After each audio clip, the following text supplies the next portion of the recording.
Time for our week-ending strategy session with political commentator Jerry Nichols, coming to us from downtown Toronto. In Regina, as usual, we have Sally Hauser, an associate principal with Navigator. And here with me in the studio is political commentator Sarah Bain. Sarah, I want to start with you. This column in Maclean's magazine, written by Stephen Harper's former director of communications, was raising questions about the Prime Minister's holidays, taking a private jet, a government jet, to Florida twice over Christmas, and then also more recently he went out to Tofino, British Columbia on Vancouver Island to do some surfing. The premise of the column was that if you are trying to set a good example on cutting carbon emissions, that maybe flying across the country and down to Florida in a private jet is not necessarily the best way to do it. What do you think? Is that a fair complaint? Well, I would just like to start off by emphasizing a point that you made, which was this individual wrote an opinion piece. This isn't a news story, even though it is in Maclean's. It's not a news story. It's by an individual that is a former Harper communications staffer. So let's just put it into perspective. It's one individual's opinion, and it's coming from a place that is maybe a little self-serving, if you will. But what it allows me to do, which is also very self-serving, is bridge to a plan that exists under the Liberal government, which is a climate plan. I can reference that climate plan because it's up online. We talk about it. But Shearer we've heard this line before. Yes, if you're going to bring up one plan? individual opinion about it, then it's very easy for me to then bridge to all these other great things that the Liberals are doing about the economy and the environment. Hold your thought. But I want to keep this focused on this one criticism about setting an example. Jerry, surely the PM and his family deserve to take a holiday. Stephen Harper, when he was in power, he took mostly domestic holidays, I think. He would go down to New York every once in a while, but he didn't really travel abroad. What do you think of this position that Andrew McDougall, the former communications director, is taking? Well, full disclosure, I used to work for Stephen Harper at one time too. So maybe this will make my opinion self-serving to Sarah. I don't know. I think the column raises a good point. But I think Trudeau's problems go beyond just him taking private jets on vacations. I think his real problem with the whole climate change file is that for a lot of Canadians, it's not really an environmental issue. It's not really an economic issue. It's not even really a tax issue. It's more like a fairness issue or a class issue. Because what you have right now are the ruling classes or the elites or the establishment or whoever you want to call them, who are basically saying, look, we're going to fight climate change by making people who are poorer than us pay more to drive their car and to heat their homes. Okay? That is always going to cause the PBO resentment. just came out with a report. That is always going to cause resentment. Okay? I'm talking about perceptions here. I'm not talking about reports.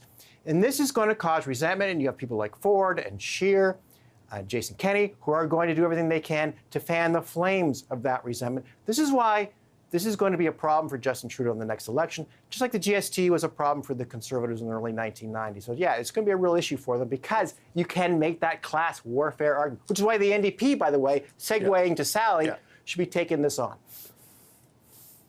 Okay, but we should just say in fairness, the Prime Minister can't fly on a commercial flight. If you watch take his kids down to Disney World in Florida, he's got to go on a government aircraft. We're talking politics here. Don't confuse me with facts. Okay, this is a good issue that you're going to hammer away at it because the perception is he's flying up there and everybody sees him with a surfboard. That's all that matters in terms of the political strategy in this. Yeah. Okay. So Sally, Jagmeet Singh travels mostly by bicycle, from what I've seen. I saw him the other day pedaling along on the hill. What do you think about the PM jetting away on holidays and burning off a lot of gasoline and putting out all kinds of carbon emissions doing it?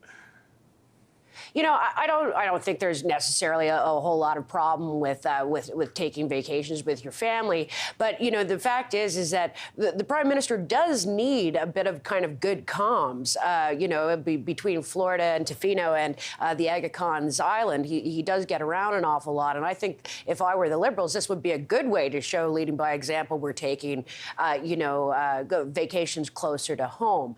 I think really where, you know, the criticism will come for the Liberals on kind of leadership on the climate file is, okay, we've got, carbon pricing. That's going to be a real battle with the provinces. But what are we actually doing with that pricing? Where is the real investment in renewables? How are we actually going to begin transitioning away from fossil fuels? And that's, I think, a real piece of the climate strategy that we're not really seeing in the way we should be. Okay. We're heading into an election campaign, and leaders' tours tend to be huge energy-guzzling exercises. Most campaigns charter their own aircraft, big airliners. Given all the scrutiny on carbon emissions, Jerry, do you think this is going to change the way leaders campaign in October? No, I don't think so. I mean, they have to travel. They have to get around. I guess it leaves Trudeau, again, open to this kind of criticism. Every time he's on a plane, people are going to say, ha-ha, you're a hypocrite when it comes to climate change. But I don't think it's going to change. I mean, and Trudeau's not going to be able to campaign by taking wagon train across the country, right? So it is what it is. And I think, again, this is going to be a nagging question for Justin Trudeau, the carbon tax. It's going to be something that Shearer is going to hammer away at him. And I think it's something that's going to resonate with Canadians. Yeah. Sarah, you've worked on campaigns before. You know how expensive they are to run, and chartering these aircraft flying all over the place. Is that going to undermine the message? Is this going to change the way they do campaigning? Will they be more regional based, more bus travel? Yeah, I think so. And I'm not saying that I don't think that people who are in the opposition shouldn't be critical of the governing party. They should. It's their job to do that. But I think we should just take it with a grain of salt. What I do believe, what you're pointing out here, is that I think it's a good thing that we're talking about this, because when we have been on those election campaigns, we haven't really thought about those important things. And I mean this in not trying to reference the past, but when we worked on the Liberal campaign, the Green Shift, we did take emission. We paid into emissions, carbon even offsets. though exactly. Thank you, carbon offsets.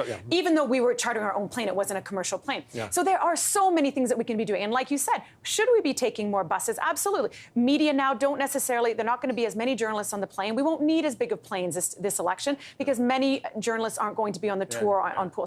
So many things we can do. And it is good that we're talking about it. Yeah. Green Party leader Liz May has done campaign tours in the past by train. Sally, I've heard the NDP is considering not even chartering a plane this campaign, or if they do, at least limiting its use. I don't know if that's because the party's financial situation or if there are green considerations there. What's happening there? I think that we have to deal with the logistical fact that Canada is a massive country geographically. And, campaigns, you do need to get your leader out and be seen across the country. I think there are steps, and I'm glad that the NDP is looking at different ways that you can reach people, whether that's not just, doing a more targeted kind of east to west, rather than just kind of hopping, from one province to the other, kind of crisscrossing in a way. I think Sarah's point of kind of, we're seeing less and less kind of media actually on the tour, and that goes for buses as well as planes, makes a difference. But ultimately, you have to campaign, you have to get your leader out there. And so I don't think that aspect is going to change for a federal campaign. I want to get you all very quick thoughts on this story in the Globe and Mail that Andrew Shearer had been meeting with oil executives to talk about how to defeat the Liberals. Shearer today coming out and saying that, in fact, he was just talking about ways to save jobs in the energy sector. Are you buying that explanation? Just really two things very quickly on this is, one, the senior industry representatives were not at these meetings. Many of them because, A, they weren't included in it because the Conservatives know that they don't agree with the Conservative platform, that they actually do believe in doing the right thing for the economy and the environment. So that's one point. The second thing, for a party that keeps on talking about transparency, what did they have to hide? So all parties do these. Pre-election, we all meet with interest groups. We all want to have conversations, but we don't hide these things. And are they also meeting with other groups that would give them a counter opinion on this? Yeah, Jerry, very quickly to you. The Globe story made it seem kind of nefarious. What's wrong with Shearer talking to the energy sector? Well, there's nothing wrong with it. Sarah said it happens all the time. I find it curious that the Liberals would go after Shearer for doing this, because if any party has been playing lovey-dovey with corporate Canada, it's been the Liberals, when they're bailing out Bombardier, giving money to the Westons, the whole SNC thing. And let's not forget, Justin Trudeau is an oil company executive himself. He owns a pipeline. So I think this is not a good issue for Trudeau to be going after Shearer. I think, again, this is an issue Singh should be going after Harper. In fact, he can say, Shearer. He can say Shearer and Trudeau, Freudian slip, Shearer and Trudeau are the same. They're both friends with corporate Canada. That's a good message for Singh to take. Okay, Sally, very, very quickly, is this crazy politics from his point? Because it looks like they're gonna win Alberta, almost every seat in Alberta, hands down. Why would he be doing this? You know, I think the challenge here is that everybody kind of knows that this is the way that the Liberals and the Conservatives work, backroom deals with kind of corporate Canada, whether it's oil and gas, whether it's SNC-Lavalin, but nobody likes to see it kind of written and laid bare like that, you know? So I think this is a really good issue for the NDP to go on and say, hey, you know, we are on your side and we're not going to be doing the same backroom deals we've seen from those two parties. Sally, all parties have meetings. All right. We got to call it there. Good topic. Thanks, guys, for coming in.